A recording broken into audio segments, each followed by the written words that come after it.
الحمدللہ رب العالمین والصلاة والسلام علی سید الانبیاء والمرسلین اما بعد فاعوذ باللہ من الشیطان الرجیم بسم اللہ الرحمن الرحیم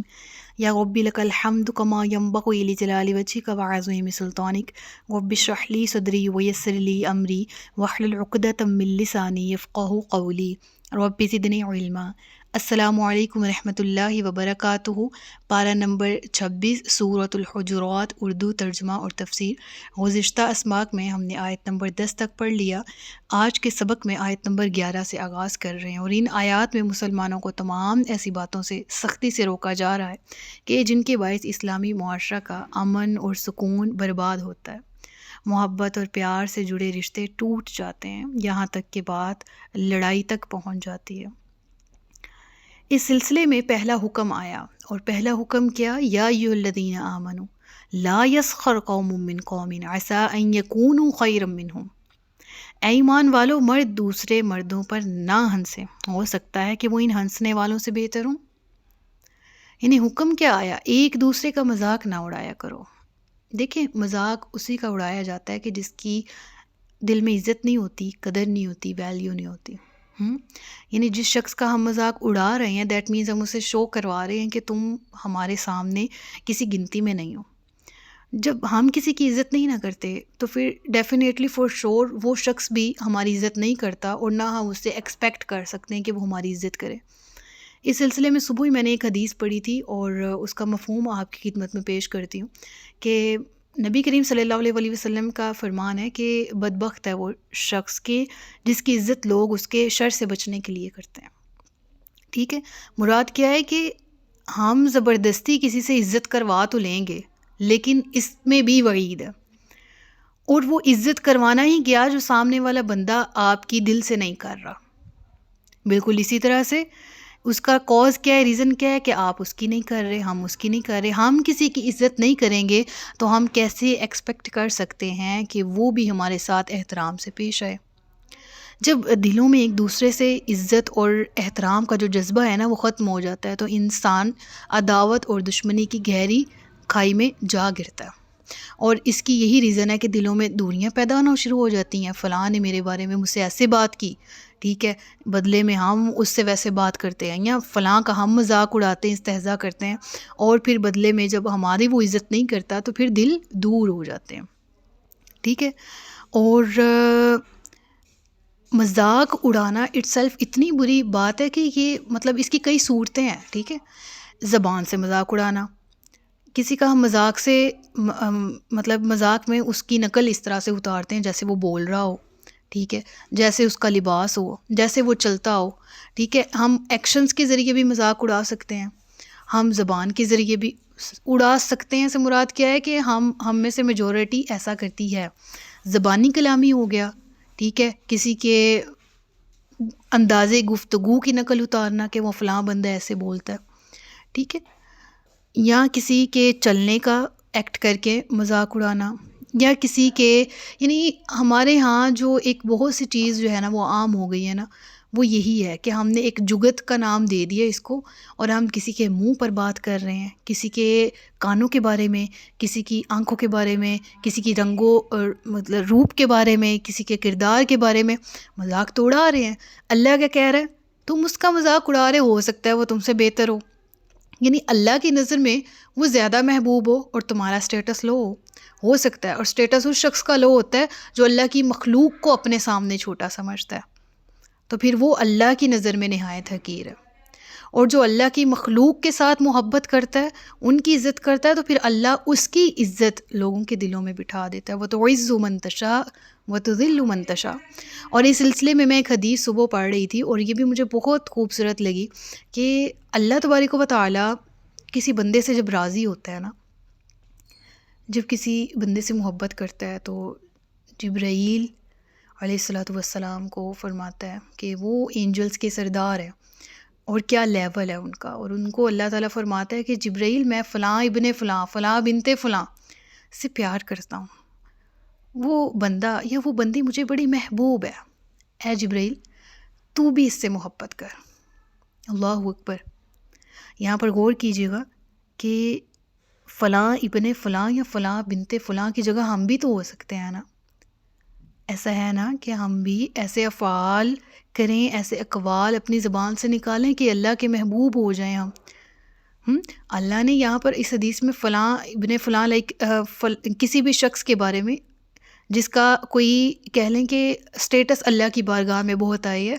اللہ تعالیٰ اس کا نام اس کے والد کے نام، والدہ کے نام کے ساتھ لے کے تو پھر اس کو جبرائیل امین کو انڈیکیٹ فرماتے ہیں، اور پھر جبرائیل امین اس سے محبت کرنے لگتے ہیں، یہاں تک کہ وہ پھر باقی کے اینجلز کو کہتے ہیں کہ تمام اینجلز کو مخاطب کر کے سردار اینجلز کے فرماتے ہیں کہ وہ جو فلاں ابن فلاں ہے نا، اللہ اور میں اس سے محبت کرتے ہیں، اے فرشتوں تم بھی اس سے محبت کرو۔ اور یہاں تک کہ عرش الہی پر موجود فرشتے، اور میں یہاں پر ایک ابھی درس میں بھی کچھ بچیاں موجود تھیں، ان کو یہ بات بتا رہی تھی کہ ایک بات جو ہے نا یہاں پر یہ کر لی جائے کہ شاید کل کو ایسی کوئی اسٹڈی نکل آئے، شاید کل کو ایسی کوئی تحقیق کر لی جائے، شاید ایسے ٹولز ہیومن جو ہیں وہ دریافت کر لیں کہ سائنس اتنی ترقی کر جائے اللہ کی دی ہوئی طاقت سے کہ شاید وہ یہ کہہ پائیں کہ ہم نے تاروں کی تعداد گن لی ہے، آسمان پہ موجود ستارے کتنے ہیں، ہم تقریباً پہنچ گئے ہیں وہاں تک، صحیح ہے نا؟ تو شاید یہ ممکن ہو، لیکن اگر ہم دیکھیں عرش الہی کو، جنت کے بارے میں قرآن کریم میں آتا ہے نا کہ عرضھا کعرض السماوات والارض، کہ ساتوں آسمانوں کی یہ طول و عرض کو لے لیا جائے اور زمین کو ملا لیا جائے تو جنت اس سے بھی بڑی ہے، اور ایک جگہ پر آیا جنت اس کے مثل ہے، یعنی مراد یہ کہ بہت بڑی ہے، اور 8 جنتیں، اور مراد یہ کہ عرش الہی بھی کس قدر بڑا ہوگا، اور اس میں کتنے اینجلز ہوں گے کہ ہم نہیں کاؤنٹ کر سکتے، وہ سب کے سب اس بندے سے محبت کر رہے ہیں، اور وہ بندے کی محبت پھر مخلوق کی محبت کے دلوں میں بھی، یعنی زمین پر موجود لوگ ہیں ان کے دلوں میں بھی اس شخص کے لیے محبت ڈال دی جاتی ہے، سبحان اللہ۔ تو پھر ہم تو نہیں جانتے کہ کون اللہ کا محبوب ہے کہ جس کے لیے اینجلز بھی دعائیں کر رہے ہیں، کون اللہ کا محبوب شخص ہے جس کے لیے اینجلز بھی اچھے جو ہیں وہ کہتے ہیں کہ ہم بھی اس سے محبت کرنے والے ہیں، ٹھیک ہے، جس کے لیے جبریل امین بھی خوش ہیں، جس سے اللہ بھی خوش ہے، اور ہم اس کی ظاہری کسی بھی چیز کو لے کر اس کا مذاق اڑا رہے ہوں کہ یہ بنا، اگر ہم کسی کی تخلیق پہ بات کرتے ہیں تو وہ انڈائریکٹلی خالق پر بات، بلکہ ڈائریکٹلی ہم خالق کے بارے میں بات کر رہے ہیں، علیہ اعوذ باللہ، کہ ہم کسی کو کہتے ہیں کہ تمہارا ناک کیسا ہے، تمہارا قد کیسا ہے، تمہاری رنگ و روپ تمہارا کیسا ہے، تمہاری آنکھیں کیسے کی، یہ چلتا دیکھو کیسے ہے، یعنی یہ جو اللہ تعالیٰ نے اس کو تخلیق کیا، اس پہ انگلی اٹھانے والے، سوال اٹھانے والے ہوتے کون ہو؟ اگر کوئی پینٹنگ دیوار پہ لٹکی ہو تو ہم کہتے ہیں پینٹنگ کتنی خوبصورت ہے، دیٹ مینس کہ مصور نے اس کو اچھا بنایا ہے۔ ہم پینٹنگ کے سیلف تعریف تو کر رہے ہوتے ہیں لیکن اصل میں وہ مصور کی تعریف ہوتی ہے۔ اسی طرح ہم کسی پینٹنگ کی مثال لے لیں، ہم اس کی بدگوئی کریں کہ یہ کیسے کی ہے، کتنی فضول ہے، یہ ایسی ہے ویسی ہے، پینٹنگ کا اپنا قصور ہے، کس کی بات ہو رہی؟ مصور کی، مصور نے ایسے کی بنا دی۔ تو اللہ اکبر کبیرہ، اللہ اکبر، معاذ اللہ، ہم جب کسی انسان کی تحقیق کر رہے ہیں تو اس کا مطلب پھر آپ جان گئے ہوں گے، ٹھیک ہے۔ تو یہاں پر جو ہے دیکھا جائے نا تو اول تو ذکر ہوا کہ تم کسی کا مذاق نہ اڑاؤ، عین ممکن ہے کہ وہ شخص جو ہے، عجب نہیں کہ وہ جس کا تم مذاق اڑا رہے ہو تم سے بہتر ہو، اور شریعت کے سارے احکام عموماً مرد و زن سب کے لیے ہوتے ہیں، لیکن جو صیغہ ہے وہ مذکر کا یوز ہوتا ہے، جیسے جتنے بھی احکامات ہیں یا ایھا الذین آمنوا کہہ کے ہوئے اس سورہ کا ابتدا جو ہے وہ یعنی عموماً حکم دونوں کو ہوتا ہے، لیکن یہاں پر خاص طور پر نساء، عورتوں کا ذکر یہاں پر بطور خاص کیا گیا، وَلَا نِسَاءٌ مِّن نِّسَاءٍ عَسَىٰ أَن يَكُنَّ خَيْرًا مِّنْهُنَّ، یعنی ایسا بھی نہ ہو کہ خواتین ایک دوسرے کا مذاق اڑائیں، ہو سکتا ہے کہ جس کا مذاق اڑایا جا رہا ہے وہ مذاق اڑانے والی سے بہتر ہو، ٹھیک ہے۔ یعنی یہاں پر دیکھا جائے تو یہ خرابی نا مردوں کے نسبتاً، معذرت کے ساتھ، عورتوں میں زیادہ پائی جاتی ہے، مذاق، استہزاء اور میچ اپ اور پتہ نہیں کیا کیا کرنے کی، مقابلے بازیاں اور کسی کو تحقیر کسی کی کرنا، کسی کی تذلیل کرنا، یہ پایا جاتا ہے عورتوں میں نسبتاً، یہ پایا جاتا ہے۔ تو یہاں پر دیکھیں اس عمل کو روکنے کے لیے خاص طور پر عورتوں کو الگ مخاطب کیا جا رہا ہے، اور کیونکہ عورتیں دوسروں کا مذاق اڑانے اور ان کے بارے میں بات کرنے میں بڑی تیز رفتار ہوتی ہیں، اور لہٰذا یہاں پر خاص طور پر اس نازیبا حرکت سے باز رہنے کا حکم الگ عورتوں کو دیا گیا، اور وجہ بھی ساتھ میں بتا دی کہ ہو سکتا ہے ممکن ہے کہ بارگاہ الہی میں اس کی شان تم سے کہیں زیادہ بلند ہو اور تم اس کا مذاق اڑانے والوں میں سے ہو۔ اور پھر ذکر ہوا وَلَا تَلْمِزُوا أَنفُسَكُمْ وَلَا تَنَابَزُوا بِالْأَلْقَابِ، اور آپس میں ایک دوسرے کو تانا نہ دو اور ایک دوسرے کے برے نام نہ رکھو۔ اب یہاں پر دیکھیں کتنا اہم، یہاں پر جو دوسرا حکم دیا گیا نا وہ ہے وَلَا تَلْمِزُوا أَنفُسَكُمْ۔ لفظ لمز کی تحقیق کرتے ہوئے علامہ ابن منظور لکھتے ہیں کہ کسی کے منہ پر اس کے کسی عیب کو بیان کرنا، کسی کے منہ پر اس کی عیب جوئی کرنے والے کو اللمز کہا جاتا ہے۔ لیکن اگر اس لفظ کی حقیقت دیکھی جائے تو اصل میں آنکھ، سر کے اشارے یا زیر لب آہستہ آواز میں کسی کی عیب چینی جب کی جائے تو اسے کہا جاتا ہے لمز، ٹھیک ہے۔ اور اسی سے نکلا وَلَا تَلْمِزُوا، فرما کر بتا دیا گیا کہ کسی بھی طرح تمہیں اجازت نہیں ہے کہ تم اپنے بھائی کے عیب گنواؤ اور اس کی خامیوں اور کمزوریوں کو اچھالتے رہو۔ اور علامہ راغب جو ہیں اسپیشلی کہ لغت العرب میں ان کا ایک خاص مقام ہے کہ جو انہوں نے تشریح کی، وہ اس لفظ کا مفہوم لکھتے ہیں کہ کسی کی کمزوریوں اور عیبوں کا کھوج لگاتے رہنا، اس کو لمز کہا جاتا ہے۔ یعنی ہر آدمی میں کوئی نہ کوئی عیب تو ہوتا ہے، وہ نہیں چاہتا کہ اس کا عیب ظاہر ہو، تو اگر کوئی شخص اس کی خامیوں کو برملا اس کے سامنے اظہار کرتا ہے، اس کے عیوب کی کھوج اور ٹو میں رہتا ہے اور اس کو عام کرتا ہے اس کے منہ پہ بھی اور لوگوں کے سامنے بھی، تو اللہ نے فرمایا نہ، تم کسی کی عیب جوئی نہ کیا کرو، آپس میں کسی کی وَلَا تَلْمِزُوا أَنفُسَكُمْ۔ کتنی یہ دیکھیں أنفُسَكُمْ، اس لفظ میں کتنی گہرائی ہے کہ اپنی جانوں کو، مراد کیا ہے کہ ہم اپنے مسلمانوں کے بارے میں حدیث ہے نا، مومن جو ہے وہ ایک باڈی کی مانند ہے کہ ایک جگہ تکلیف ہے تو پورا جسم تکلیف میں ہوتا ہے۔ کسی کے ساتھ ہم یوں کر رہے ہیں گو کہ ہم اپنے ساتھ، بندہ مومن جو ہے وہ آپس میں دیوار کی مانند ہے مومنین نا، تو مراد کیا ہے کہ آپس یعنی یہ تمہارے اپنے ساتھ تمہاری ناانصافی، تم اپنے لیے ایک دوسرے کو عیب جوئی کر رہے ہو۔ اور وَلَا تَنَابَزُوا بِالْأَلْقَابِ، ٹھیک ہے، نہ عیب لگاؤ اپنی جانوں پر اور نہ ہی تم ایک دوسرے کو برے ناموں سے بلاؤ۔ اب دیکھیں یہاں برے ناموں کا بالالقاب جو ہے نا، یہاں پر ذکر جو آتا ہے، یہ حکم جو ہے یہ سمجھ لیجیے گا، سم ہاؤ ہم کسی کو کہتے ہیں کہ بہن بھائیوں میں کسی کا نام رکھا ہوتا ہے ہم نے، اب وہ بہن یا بھائی بھی اس نام سے مخاطب کیا جانا پسند کرتا ہے، ٹھیک ہے،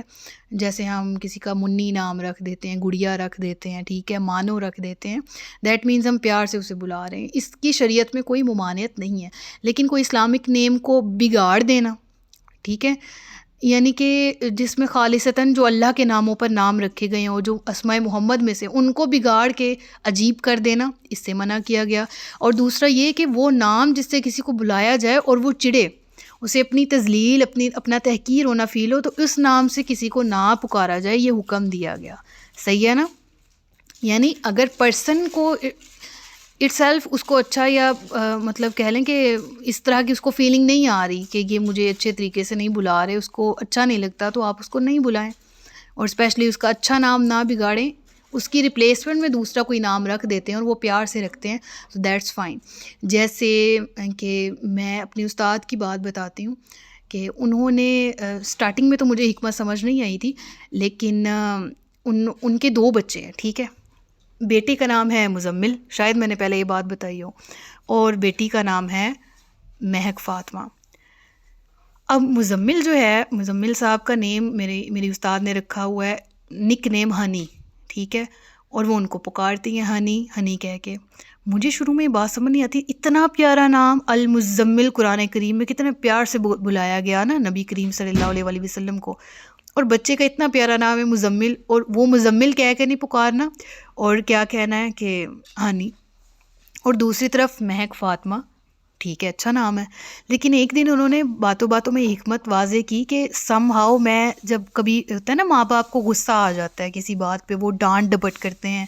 تو وہ اپنی اولاد کو ڈانٹتے ہیں، کہتی ہیں کہ جب بھی اس کے بابا غصے میں ہوں تو وہ مہک کو، یعنی مہک فاطمہ اس کا پورا نام ہے نا، تو مہک کہہ کے بلائیں گے، مہک کہہ کے غصہ کریں گے، وہ فاطمہ کہہ کے نہیں غصہ یا کوئی ایسی بات اپنی زبان سے نکالتے، کیونکہ یہ نسبت بی بی فاطمہ الزہرا رضی اللہ تعالیٰ عنہ کی ہے۔ مجھے بات بڑی پسند آئی، اور کہتے ہیں کہ بالکل اسی طرح سے مزمل کو ہم کبھی اس طرح سے الفاظ زبان سے ادا، جس طرح ماں باپ کہتے ہیں وہ تیرا بیڑا، سمجھ آ رہی نا آپ کو، غرق ہو یہ، یا ترجے اس طرح کے الفاظ یوز کرتے ہیں، تو ترجے میں تو چلیں پھر بھی اچھے معنی نکلتے ہیں، لیکن غرق ہو جائیں اکثر والدین کہتے ہیں، تو مزمل کہہ کے کہ اس نام کی بے حرمتی نہ ہو جو رسول اللہ صلی اللہ علیہ وآلہ وسلم کے نام پہ، تو جب ڈانٹنا ہو تو مزمل کو ہنی، ٹھیک ہے، اور فاطمہ کو مہک، ورنہ ادروائز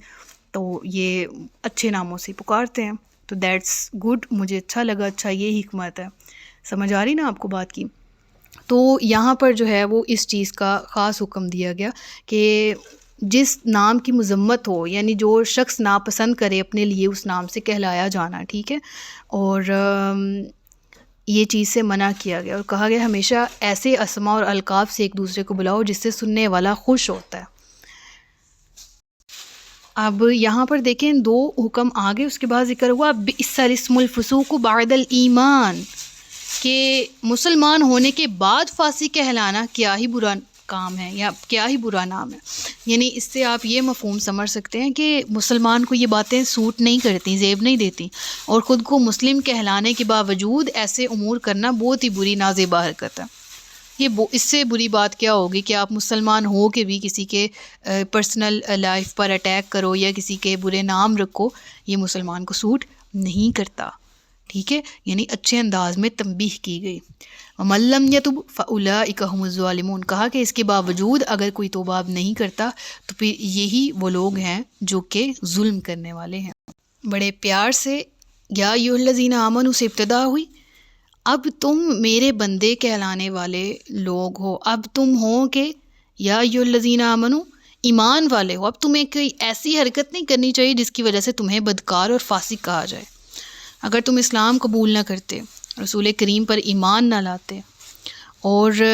ایسی حرکتیں کرتے، تو پھر تمہاری اصلاح کے لیے، یعنی جس طرح کفار مکہ تھے یا مشرکین تھے وہ اس طرح کرتے تو ان کی اصلاح کے لیے اسلام آیا۔ اب اسلام لانے والے اٹسیلف خود اس طرح کی حرکتیں کریں گے تو پھر اہل ایمان میں اور جو فاسقین ہیں، جو کافر ہیں، جو مشرکین ہیں، ان میں کیا فرق رہ گیا؟ لہٰذا اسلام ان چیزوں کو، ان بری چیزوں کو ختم کرنے کے لیے آیا۔ تو کیا ہی بری بات ہے کہ اگر تم ایمان والا ہو کر یہ حرکتیں کرو،